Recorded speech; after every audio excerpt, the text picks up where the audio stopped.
Hi, I just wanted to show you real quick how to use the area under standard normal distribution chart.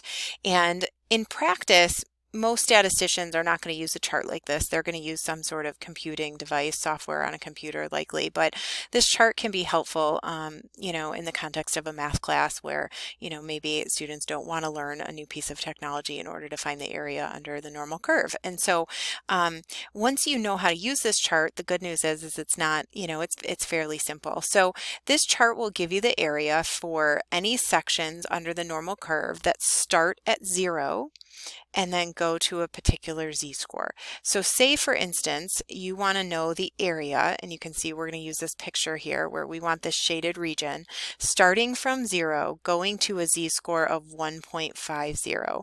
All we have to do is look up z equals 1.50 on the chart and then figure out what a value that is associated with.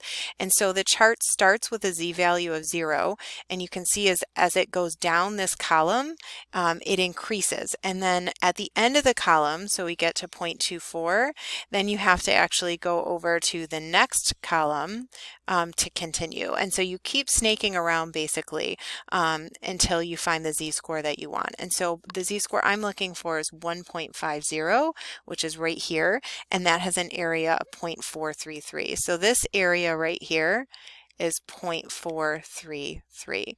And then it's important to note also that if you want to know the z-score from 0, or the area starting at 0 going to a negative z-score, it's actually the same as the positive value, because remember that with the standard normal curve, it's symmetric about the mean.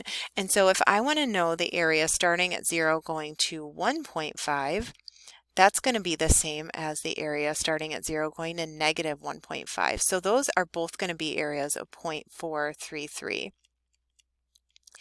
And then remember, maximum on either side, there's 50% of the data on either side of the curve. So the max area on either side would be 0.5, okay, which is 50%. And so you can see on this chart, if you scroll all the way down, you start at a z-score of 0, and then they give you z-scores all the way until 0.499. So very, very close to 5. And you can see it's 0.499 for quite a while. And so at that point, it just stops there. Another thing to mention, if you're looking to find an area of a section that is not attached to 0, you're going to have to figure out how to do that a different way.